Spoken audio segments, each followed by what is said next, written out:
I offered to act as interviewer on this webinar because the world of private equity is close to my heart, having sold my own firm, WCI Group, back in 2002 to private equity, prior to founding Equiteq in 2004. It's fair to say that back then, it's a long time ago now, that I didn't really understand the PE business model. 14 years later, I understand it a lot better now, of course, right? But how they could benefit from a growing consulting firm. And it's been my experience ever since that most consulting firms also do not understand private equity. So today, hopefully, we're going to put that right. I'm delighted to be able to introduce Liz Jones, a partner at the mid-market private equity firm Livingbridge.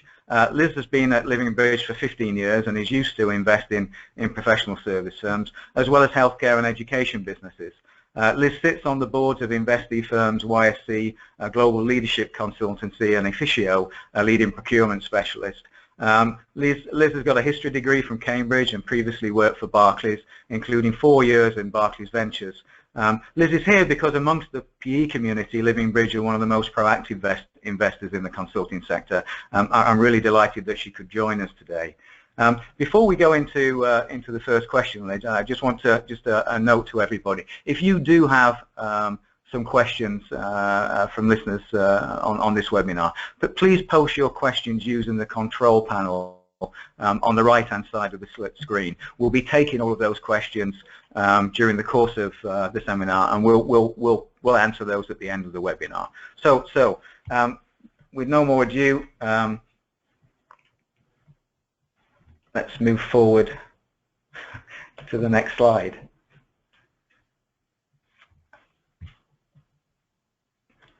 So a nice easy one, Liz, to lead into. Probably a lot easier than getting this technology to work, frankly. Let's start with the easy question. So what is private equity? For those listeners who are not familiar with your world, could you explain to us in simple terms what's private equity? Yeah, of course I can, Paul. And first of all, thank you very much for inviting me to join the webinar today. Like I think you're absolutely right. If you go back 15, 20 years, I think this really was a sector that was surrounded by mystery, lots of buzzwords that people didn't understand. But I think the first thing to say here is that private equity now is absolutely a really established part of the UK and indeed the global economy.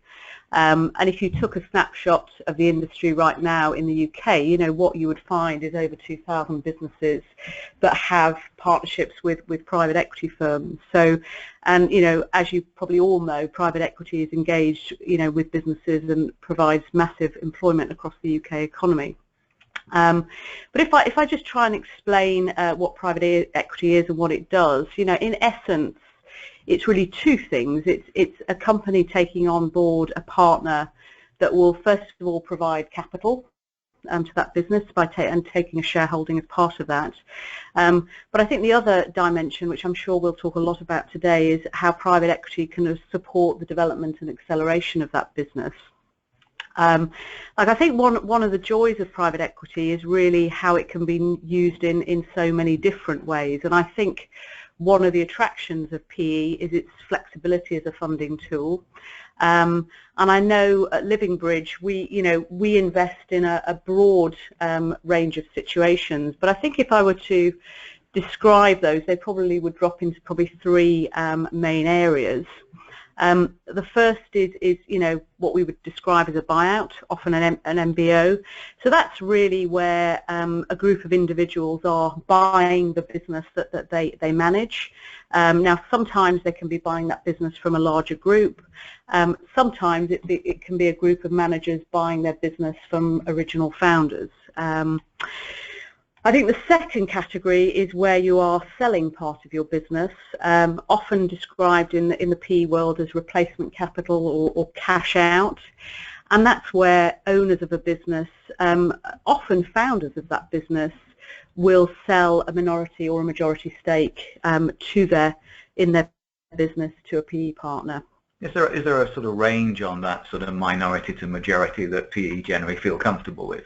Yeah, well, it's interesting. We have always had a very broad approach to that at Livingbridge, and certainly, you know, we've have a significant range of minorities and majorities in our fund. And interestingly, where we've worked and invested in professional services, I think the majority of those transactions we have taken minority positions, you know, and that's potentially from 25% upwards.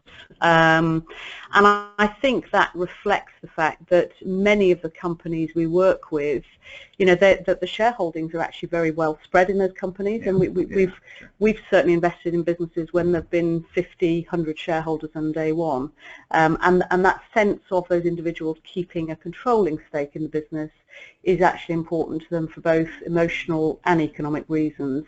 And because we're very happy in investing in a minority position, that tends to be an outcome.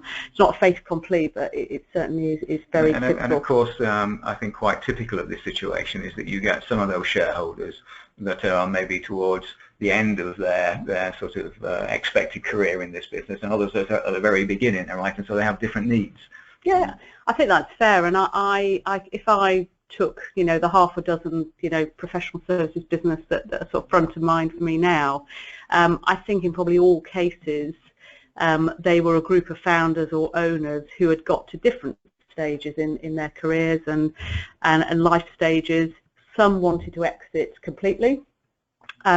Others were still very keen to carry on in those businesses for 5-10 years. And I think that's the beauty of private equity as a funding solution, because it can allow those different shareholders to deliver those different objectives.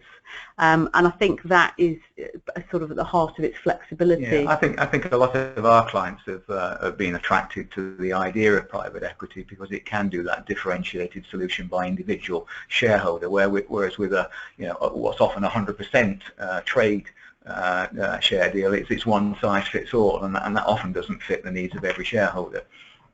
Yeah, no, I would agree with that. And I think when we meet most businesses for the first time, they are going through a process of debating their options. And, you know, if I think back 10 years, many entrepreneurs we met in this market didn't really know about private equity as an option, and by default would be talking to advisors about a trade sale of the business. And I can think of many examples where we have ended up investing in a business almost because we've got to know that company, and we've been able to show them what a private equity solution can do, and it really wasn't on their planning agenda at the start of the process. I can remember not that long ago we had one business that was convinced they were going to do a trade deal and absolutely didn't want to speak to private equity, and ended up not liking any of the trade buyers that came along, right? Because they just couldn't see themselves working in that environment, and then we managed to open the door to one or two private equities, and all of a sudden they got it, right, that it was a much more flexible solution. So I can understand that. Our clients often ask the question, you know, where does the money come from? Okay. You know. So it comes, like, if you take our business for example, it comes from a combination of institutional investors, so it'd be things like pension funds. We also have venture capital trusts, which are vehicles for retail investors, and, you know, these are all investors who, you know, obviously they're looking for, you know, solid returns on their money, but also looking to have private equity as part of a diversified portfolio. So yeah, and, you know, in terms of, I suppose, the life cycle, you know, that, and this is, you know, we'll talk about how private equity works.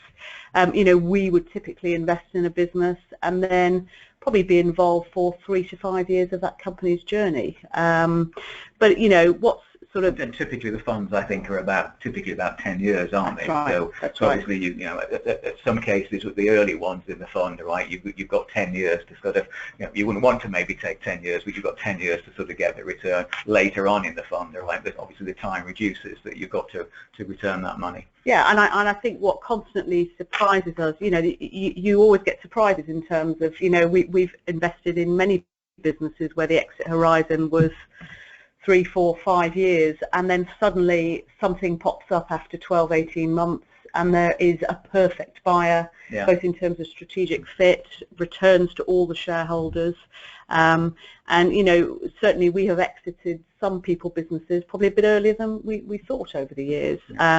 But, you know, we're very cognizant as an investor in this sector that, you know, it is very important, the fit of that business. You know, when you're working with a people business, you know, it has to be a right fit culturally with the buyer, and I think that's something we talk a lot to our teams about when we're making the initial investment. Very good. So let's move on to the next question.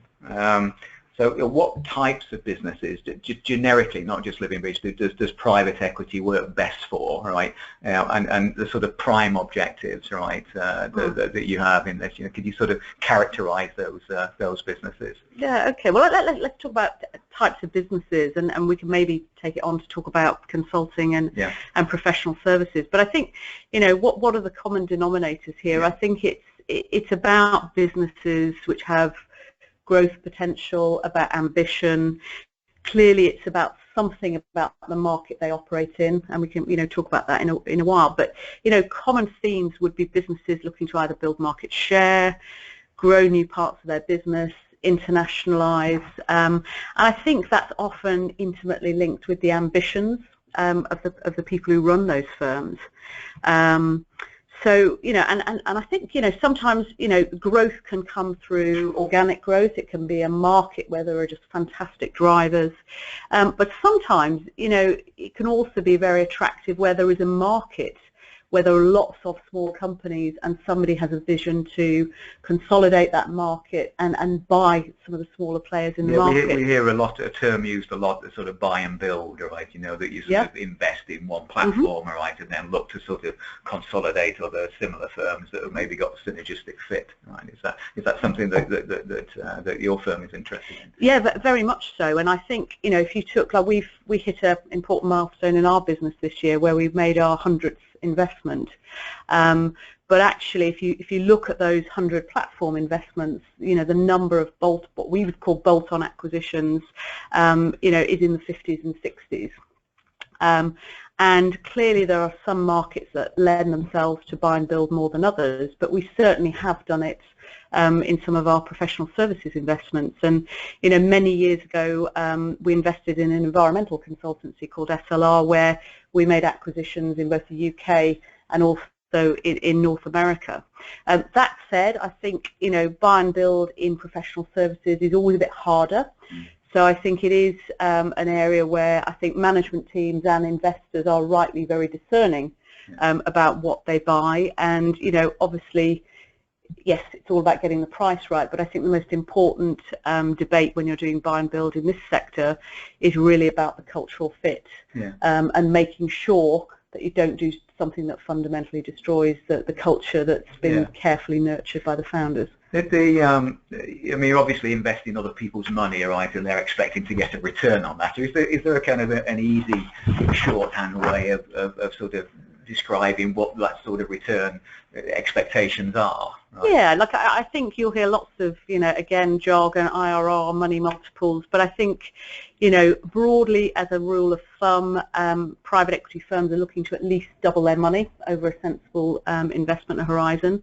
And of course, some of those deals will hopefully do a lot better. And, but I think that's probably the way to think about it in terms of a broad sort of. And I guess if the investors are doubling their money, right, then there's a reasonable chance, right, that the existing founder shareholders and what have you are going to do quite well out of it as well. Absolutely, and hopefully a lot better. It should be a win-win. Yeah, absolutely. Yeah. Absolutely. So looking to the next question, and maybe getting a bit more specific about Livingbridge now. So do you have a sort of view on what sort of types of professional services firm fit Livingbridge, right?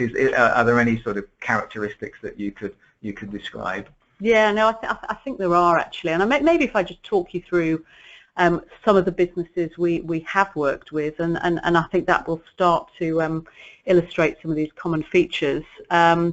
So if I look at three of the businesses that we are currently invested in, actually, so we have a business called YSC, which we invested in 2013. That is a global leadership consultancy. Again, a business we hold a minority stake in. We also invest in a business called Equiteq, which is a global procurement consultancy. And then very recently we invested in a business called Four Eyes, which is a productivity and efficiency consultancy working inside the health sector in the UK. And I think what you can probably see about those, if you sort of look at the themes in those businesses, I think, well, first of all, they're all working in very interesting markets. And, in two of those cases, particularly Officio and Four Eyes, they're both playing very strongly into, I think, a very important agenda in the UK economy now, which is how do you drive productivity, how do you save money? And I think in these uncertain economic times that I'm sure we will talk about, that's a huge thing for both public and private sector. And I think both of those businesses are thriving because corporates and the public sector are thinking very, very hard about those gains.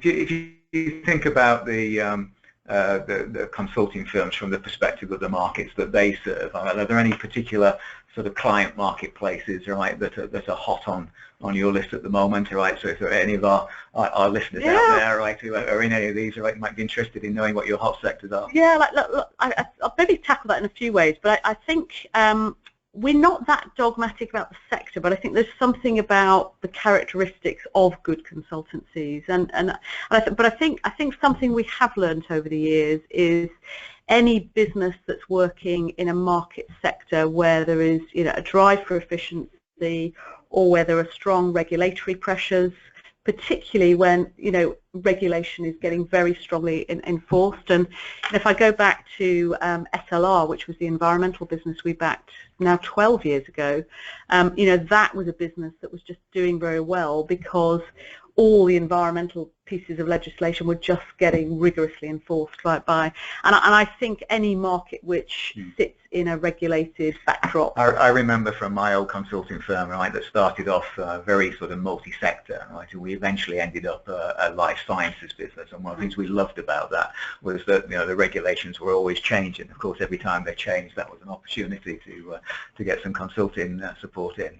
So yeah, they're good markets. Yeah. And then I think on a more, I suppose, generic level, there are, I suppose, other characteristics of consultancies that we're really trying to look for. And I think, clearly there's something about market position and the market backdrop, but, a consultancy that really has got itself in a position where it can manage its pipeline well, where it has good visibility over its earnings. Because, I think one of the big questions you always ask in a consultancy firm, on the 1st of January every year, do you have to go and win all of that turnover from scratch? Or do you have a set of relationships, a set of loyal clients that are going to provide you with half of that turnover? And I think, there's no rules of thumb there, but, I know when I see a business that really thinks about its pipeline, thinks about its visibility and how it builds up annuity revenue, that always stands out. And of course, the flip side of that is it's all very well winning lots of work, but if you can't recruit high quality people to deliver that work, you're not going to grow well. So again, we would always spend quite a lot of time thinking about recruitment, retention, and to some extent that goes to the whole question of whether the culture of that business, how strong and cohesive is it, and particularly if a business has gone outside the UK, can you go in the 4 or 5 global offices of that firm and it feel like the same organisation? Yeah, I think that's really important. Right, I can remember when I went through selling my old firm to private equity that I must have spent hours and hours and hours slicing and dicing my sales pipeline data, right, to prove that we've got some forward load on the business and it wasn't going to fall off a cliff in the next couple of months, right? Yeah. I know. I mean, there's been a lot of talk about private equity needing to see, in quotes, annuity revenues, and that can have a bit of a sort of negative connotation, but I think what you're really saying is it doesn't necessarily mean that it repeats exactly every year, and that you have to have a service line that's maybe not consulting like that repeats, right? But it's about the relationships, isn't it? If you've got strong relationships where you can demonstrate that that you do repetitive work for those clients over a period of time, that's getting close to the sort of annuity revenues that you're looking for. That's absolutely right. And I've worked with businesses that can only really sometimes look forward 6 to 8 weeks in terms of backlog, but because they're constantly in the market, have lots of relationships with clients, you know, that there is a momentum about that business in the market. So there's no one right answer there, but those are the sort of things you know, we'd be looking at. I guess it's predictability, isn't it, you're looking for, right? Take some of the risk out of the future, right? I guess it's part of that.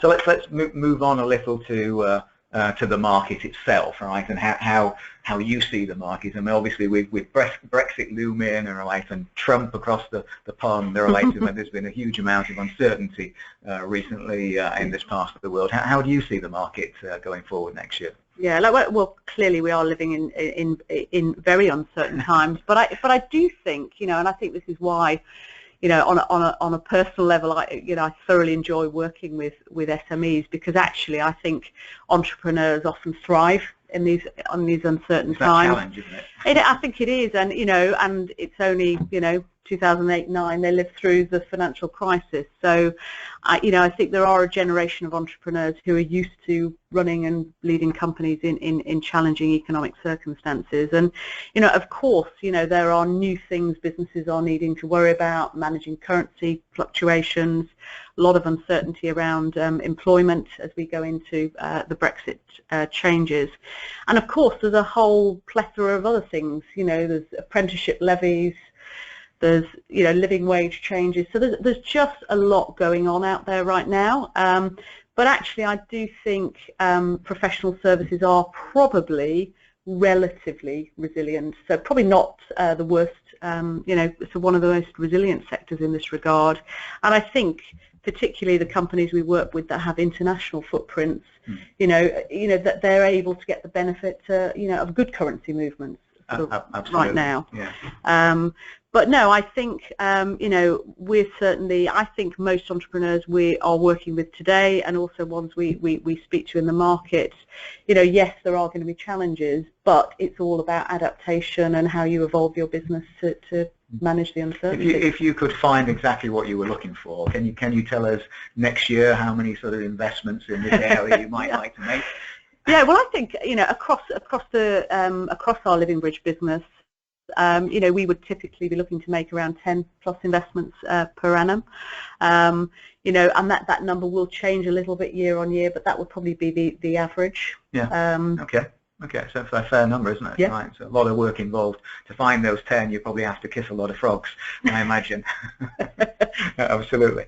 So we've touched a little bit on this question already, all right, when we talked about the sort of differential nature of the deal structure by shareholder, right? But, you know, a lot of people say to us, well, how does private equity differ from a trade deal? And there are lots of differences as far as we can see, but it'd be useful just to get your perspective on that. Yeah, like I think I would look at this from, I suppose, two dimensions. I think there's a financial dimension, and then perhaps also a emotional dimension to this. I think financially, clearly, the structure of a trade deal will often, you know, sometimes it will include some deferred consideration, but, you know, obviously the most fundamental difference is you're giving up ownership of the business, in some cases the business you founded. Which might be right for some absolutely shareholders, right, who are looking to go off to the beach, right, at some point in the future, but for many of them it won't be right at all. Absolutely right, and I think, you know, we meet many entrepreneurs, but you're right, it is absolutely the right route.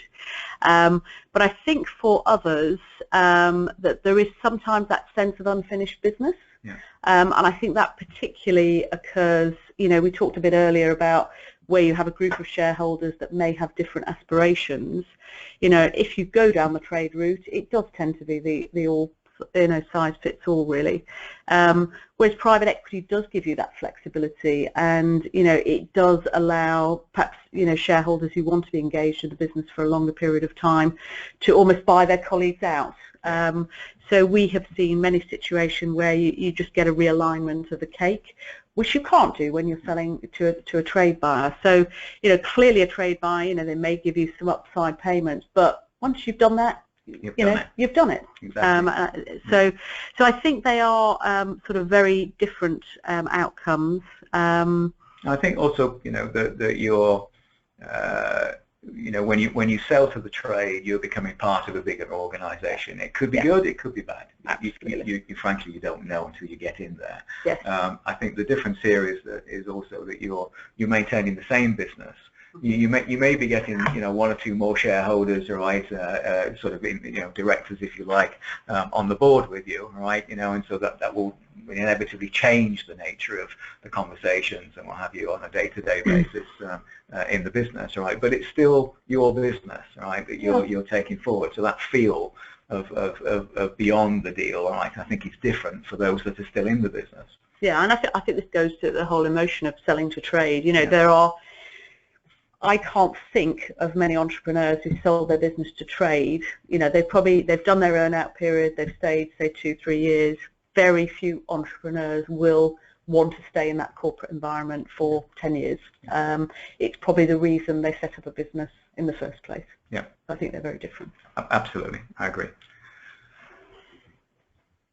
So let's move on now and to again, we touched a little bit on this, right? But the dynamic now specifically between I remember I got two new members of my board, right, when I sold to private equity.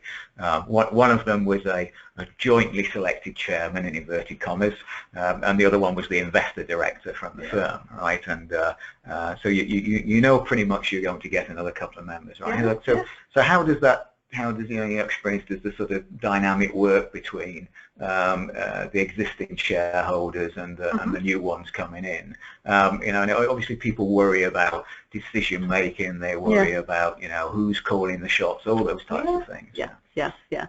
Like I think probably where this starts is the courtship pre-investment, because I think it is very important, before starting a relationship for us and for a management team to, I suppose, be very clear that you do want an external partner in your business, because again, it isn't for everybody. But I think if a team really do buy into having the value of another opinion around the table, somebody who's worked in similar situations, similar growing businesses, I think they welcome the engagement of the investor director and potentially a new independent chair very much. And I think if there is any reticence, I know something we would do a lot is encourage people we're talking to speak to other CEOs and founders we've worked with. Important point, just to get the view post deal from somebody else who's been through it. Absolutely. And I don't think that happened routinely in the market 10 years ago. I wonder how many references you took. I think they were probably afraid to do that back then. I think it's a different environment now, right? Where we see much more, let's say, even-handed deal structures, right? Where I think 10-15 years ago it wasn't the case at all. Yeah. It's much more a case of a sort of shared destiny now. It is. Rather than who holds the upper hand, right? But inevitably you are providing some money into the business, and some of that money could be going out of the business to exiting shareholders, or it could be people who are staying on in the business who are doing a bit of personal de-risking and taking money out, and that doesn't come for free, does it? Right? No, so you would expect to have some. Some say, and some powers reserved almost, I would guess, right?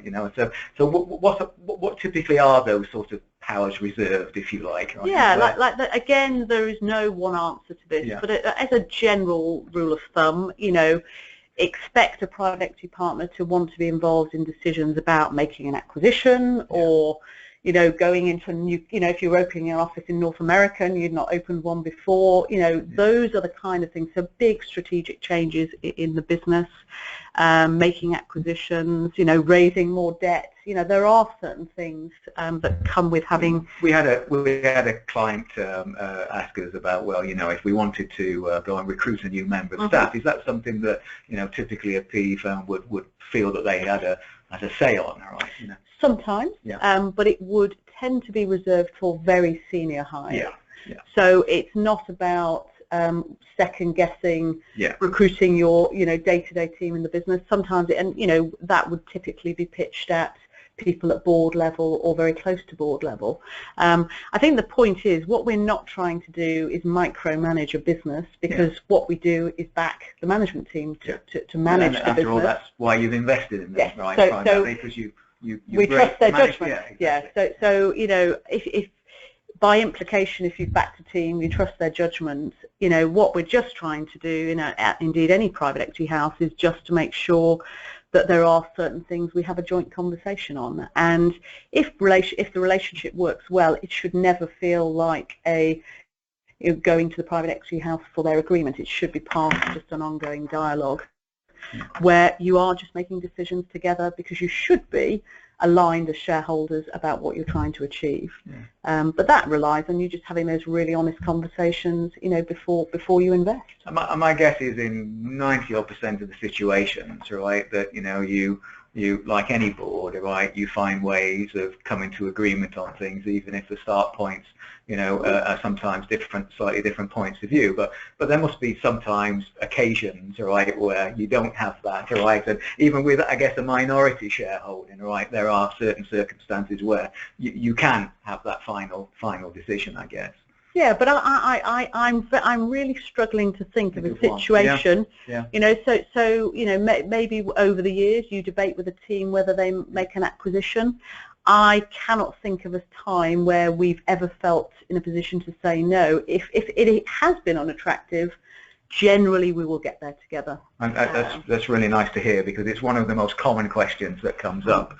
Does this mean effectively I lose control of my business? And I think what you're saying is that maybe on paper under certain circumstances that's possible, but in reality this is a people business you've invested in. You're backing the team, all right? And why would you, right, want to go against what their wishes would be, right? That's who you've backed. Very good. Let's move on to the next question, and this is the hoary subject of we've called it leverage on the and I'm sure a lot of people don't know what that means, right? But it basically is for very simple terms, the use of debt, right, or some other instrument that might look like debt, i.e. it appears on the balance sheet as something that has to be paid off at some point in the future. How do you view leverage, right, in the businesses that you invest in? I know there are a lot of people who worry about whether it's going to put a financial burden on their business, right? So talk to us a bit about that. Yeah. Okay. Well, I think the answer to this, it depends. So I think if I talk about Livingbridge, generally we would adopt a pretty conservative attitude to putting debt into our businesses, and that's often because the businesses are growing very quickly. I think if you took professional services, they often take a lot of working capital as they grow. So we would be reasonably cautious putting leverage in, and if you wanted to put, there's no rules on this, but 1 or 2 times profit is probably where we would start on most of our investments. That's what we hear today. I mean, I think in the past, right, I think maybe there was more aggression on that. Right? But, and I think it also depends whether a team are accustomed to having leverage in the business. So if we're investing in a secondary buyout where the team is used to managing bank covenants and having debt in their balance sheet, that may just take you to a higher amount. But the important thing is we think about delivering returns and growth. It's not all about financial engineering. For us, it is fundamentally about growing bigger, better businesses and growing EBITDA. So yes, we use leverage sensibly in the same way you would use a mortgage to buy a house. But actually it's not for us, the primary way we drive our returns for our investors. And I've often had management teams say to me, we'd love to do a deal with you, but we want no leverage. And if that's the ask, we will structure a deal around that. So there isn't a right answer. We would work very, very carefully if we did put leverage into a business to think through what covenants we set, and particularly, in uncertain times, you want to understand how far the business could underperform. Yeah. Because what you don't want to be doing is having difficult conversations with your banks. Yeah, definitely. But I think the level we pitch our leverage at, that shouldn't be a risk for businesses. Does Livingbridge have a policy about the paying down of that debt, right, during the time of your tenure, right? Because I mean, we've heard clients say to us, well, you know, if we put a lot of debt on there, we've got to pay it down. Well, you know, that dividend's gone and bonus is gone and what have you, and will we be able to manage the business and you know, sort of compensate people and motivate them the way we used to be able to do? Yeah, like you know, and I think the bank debt structures you see in the market today, like actually, despite, you know, all the noise we hear about the banking market, you know, there is still good banking packages for good businesses, and increasingly we're seeing banks prepared to not have sort of regular amortization of the debt. So there's a lot of sort of bullet repayments we're seeing in structures right now, but you know, ultimately it will need to be repaid, and I think it's always a trade-off between the amortization of the debt and the cost of the debt. And I guess to a certain extent in today's environment we've got a reasonably benign sort of you know, cost of the debt, haven't we? Right? So I suspect that might encourage people to start to move debt towards the end of the paying it down towards the end of a private equity firm's tenure. So whereas in earlier days, if it was, you know, double figures interest, right, then you'd want to pay it off pretty quickly. So an associated subject, right, when we've talked to people about private equity deal structures, right, and using particularly bank debt, right, in the deal structure as opposed to necessarily debt that you might use in your in the structuring of your investment, you know, that you get the question, well, you know, couldn't we just go and get the debt ourselves? Do we have to give equity away in order to you know, to restructure our business? Right? How would you respond to that? Yeah, but again, I think it does depend. You can get some modest levels of debt from lenders, but I think if you take, you know, let's take a typical situation for us where we've got a group of shareholders wishing to do a, let's call it, cash out deal, a placement capital deal, looking to realise some value from their business. As a general rule, banks are quite reticent to do those transactions. Now, they may do a very modest amount, but I think if a team are looking to take out, you know, even a moderate or a, you know, substantial realisation out of the business, banks would prefer, as a general rule, to be working alongside a private equity house. But I think, you know, that's partly about risk management, but I think it's also because they feel the comfort of having an external investor, you know, some of the disciplines around the board, having potentially a non-exec chairman involved. So it's not, you know, it doesn't happen in all the cases, and we do see some debt-only deals being done, but I think particularly in today's market, I think banks are displaying a bit of conservatism around this cash out. I think so. I think that's been our experience, right, that the banks most definitely like to have a PE alongside if they can, if they can do that. You know, the level of due diligence that you go into, right, gives them an extra level of comfort, right, on providing their funds into the deal. And you know, and at the 1 or 2 times EBIT level, right, it's only going to solve a fairly small percentage of the situations, right, if people want to restructure or buy out sort of some of the founder shareholders. So I think that's right. And we often, you know, see transactions, you know, investments where we're not just trying to achieve one thing in the structure. So we will often have situations where shareholders want to do a cash out deal, but what they also want in parallel is to have a funding partner to help them do buy and builds that we were talking about earlier. And I think that's where private equity is a far more flexible, adaptable funding solution, because, you know, sometimes sometimes banks struggle with the concept of taking cash out, but also putting cash into the business. But that's something we will do. It's more flexibility. Cope with more situations, I guess, is the real answer.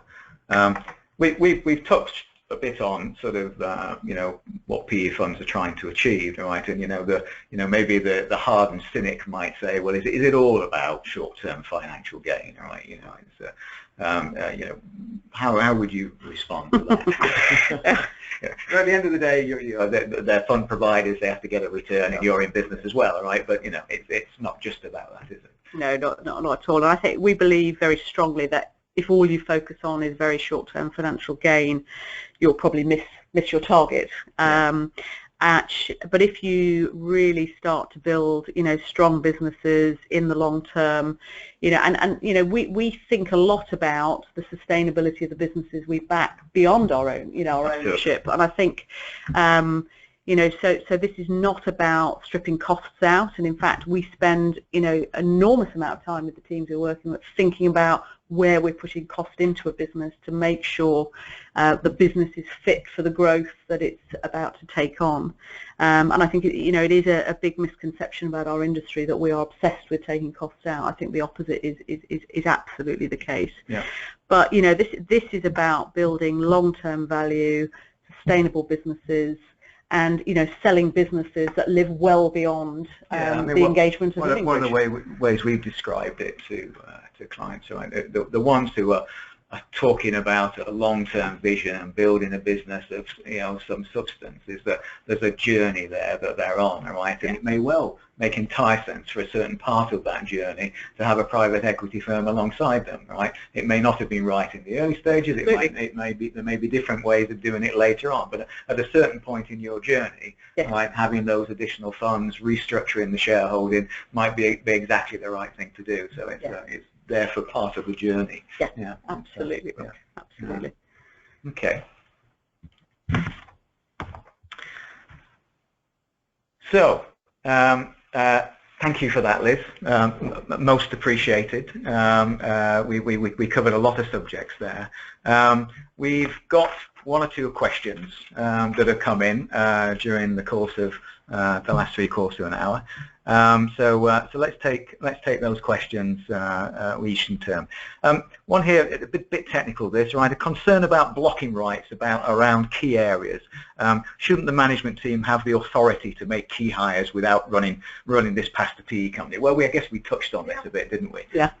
It's yes, maybe with some very senior hires, right? Yeah. I guess there's a big cost implication, and also it's the team that you're interfacing with on a day-to-day basis. If that's going to change, right, by bringing in some senior people, then you probably got a right to have a say on that. Yeah, I think that's right, and I think this is a very good example of there is no rule, there's no sort of anything above this level. We would talk to the team, and what we're trying to really do is this is a good example. It's trying to capture really exceptional hires, whether, as you say, very expensive hires, something that really changes the board dynamic.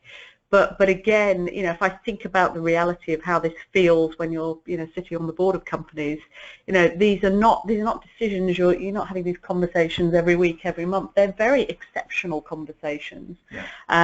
And this is not about, certainly in a consultancy business, it's not about interfering in the recruitment of, the professional workforce. And that would be a sort of absurd thing for us to do. So no, and look, if you don't trust, you've got to trust the team you're backing, and they have to trust us to make the right judgments. And maybe go back to whenever we invest in a business, and particularly in a people business, I would always give 3 names of other CEOs we've worked with in very similar situations, because then you can get through the conversation about how this feels in real life. And nothing ever goes beautifully smoothly, does it, in life, right? No. So there are always ups and downs, right? And I think what you really want to know as a potential investee company, right, is what happens when things go badly, right? How do you react as an investor, right? Are you part of the solution, all right, or you become part of the problem, all right? It's that type of situation, isn't it? What you can get by talking to others. Yes, and that's the really important thing, because if you think about most businesses, that are both in the portfolio now and recently exited, they will have lived with us through the global financial crisis. And I think the test of any private equity house is how it responds in difficult times as well as good times. And I think what we'd like to think is that when our teams feel that in those dark moments we've really worked with them, to put everything in place to get them through. Absolutely. So next question. how can you be sure that they won't just change the direction of the business for short term? We've got some real cynics out here for short term financial gain. Oh, I guess we've touched a bit on this, right? But I guess my answer was, well, why would you, right? Why would we? And let's think about these. We are there often in these businesses as a minority partner. It's actually on a practical level very hard to see how we would change the fundamental direction of the business. And it's if there are changes that we drive, we will do them absolutely in partnership with the team, often instigated with the team. And I think interestingly, one of the things that we find is it's often the team that have the ideas. They may have 4 or 5 great ideas about where to take the business. I think perhaps our role as an external pair of eyes is to help the team think through the 2 or 3 really important and most value-enhancing strategic changes they could make. Because I think the danger in any fast-growing business is you try and do too much and drop a ball on whether it's quality, on recruitment. So keeping the strategy tight is sometimes the best thing to focus on. And maybe a bit of perspective that we could give on this question from our angle as an M&A firm that deals with companies who want to find an investor, whether it be trade or private equity, is that there's a misconception in the valuation world, right, that it's all about building up this year's profits, right, and then you'll get X times that when you sell the business, right? And of course, life's not, Liz, that life's not that simple. That when an investor invests in a business, they're investing for the return in the future. So if you actually pump the business for short-term financial gain, actually you're not necessarily building value for the future. And on the basis that your exit's going to come by, selling some or all of your shares in the business at a certain stage, you want the best valuation going forward. And that's in your interest, it's in the interest of the other shareholders. And actually that's not just about this year's or last year's profits, right? It really is about what the sustainability of profits are, growth in profits going forward. So you should be on the same page as your investee companies are in that respect. So next question, how do you position your business to be attractive to the world of PE, right? So if you had any advice to people out there who are maybe a year away or so from sort of looking to the world of private equity to invest, what would you suggest they should do? Okay. Well, I think maybe let's talk about market and then execution. I think it's positioning your business. I think any buyer really needs to understand where your business sits within the market. Any buyer will be comforted if a business has a larger rather than a smaller addressable market. And I think if you can describe that addressable market, talk about why and how it's growing, I think that's really helpful. And that isn't easy. I've met many businesses over the years that are growing very quickly but struggle to describe their addressable market. But I think doing work around that and understanding where the business fits relative to its competitors, and also having a really clear awareness of competitors. Another rule of thumb, a business that says it has no competitors is always a bit of a red flag. And I think being able to sort of really understand your external environment is really important. But then if you again flip that around, I think there is then the question around how that business responds to the marketplace. And then it's about, how can you scale that business? How can you recruit the right quantity, right quality of people? And, the other thing perhaps to think about, particularly in professional services, is, one of the primary challenges is to grow, you need to recruit. So how can you be clever and more sophisticated about gaining growth without having to scale your people? And I think, one of the things we do look out for is businesses that are able to create perhaps some intellectual property around their service or their product. And, is there something around technology supporting the delivery of that service? Because some businesses will get to a point where it's actually hard to grow the business through recruitment alone. An associated subject, do you have a view on the consulting firms' use of contractors as opposed to full-time employed staff? It's a very good debate. I generally would prefer to see a core employed base within a business, and I think businesses using contractors well is good, but I think if it's the core of your workforce, I think it's quite challenging. And I think, you know, for me that's about culture, cohesiveness of culture. It's sometimes about quality. Now, it's not to say that, you know, often those contractors are there because what they bring to the party is something very special and niche that perhaps isn't sitting within the core base of employees. But so, you know, we would generally see, you know, mainly employees, but a sort of group of associates surrounding a business as long as they're used to manage peak troughs or deal with special I remember in days of old, right, we used to have a policy that said we could have a 20% flex, right, in the capacity, the delivery capacity, and we'd use contractors for hitting the peaks, right, and so that, you know, the troughs are not as big as they might otherwise have been from your bench perspective. You also mentioned earlier, you know, the importance of being able to demonstrate the sort of forward load, right? And we've come across a lot of companies who do great stuff with clients, right? And, you know, they've got great people, right? But if you ask them to demonstrate what's going to happen in 6 months' time, right, you get sort of blank faces, right? So, you know, being able to put, you know, information around that, right? And, you know, maybe looking at some of your historic data, or, you know, if it doesn't exist, to sort of, you know, create something that represents the reality from back then, right? I think that's spot on, and there are very few businesses in the sector that really nail that. It's very hard. But yes, anything you can do to really describe the funnel of business, you know, how much do you need to be working on and developing in the pipeline to have enough to deliver your forecasts, you know, and you can describe that in terms of your long-term relationships. You know, it can be about building technology revenues into your consultancy, but I think you need something to describe why you're not sitting there on the 1st of January. Absolutely. With lots of mouths to feed and no order book, and I think that's always the thing sometimes that you know, can be scary in this sector if you can't get it right. You talked about the other side of this, which is, you know, being ready for the execution, right, of a deal, right? Because, you know, obviously in our experience, you know, the process, whether it's with trade or private equity, there's a lot involved in it, right? What advice would you give on that?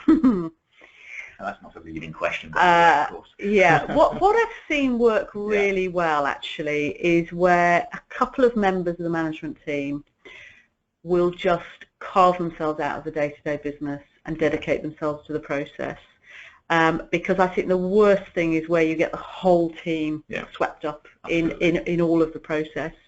Of course, this does rely on something else we haven't talked about, which we probably should, which is, you know, if the leaders of the business are doing all the business, that actually is a bit of a problem. It is a problem. So again, I think one of the other things we would be looking for in a business is to talk about institutionalization. I think that's a bit of a grand term, but what that means really is, you know, is this just two people winning all the work at the top of the business, or can we see that business development skill capability has really it's like de-risking that top team, isn't it? Right? Are they we use the term, are they working in the business or on the business, right? And if they're always in the business, I mean, of course, and this is really brought to the fore when you go in the midst of a transaction, right? When there's just basically no one around, they're all in clients, right? And they can't support the necessary activities that, you know, to get the transaction over the line.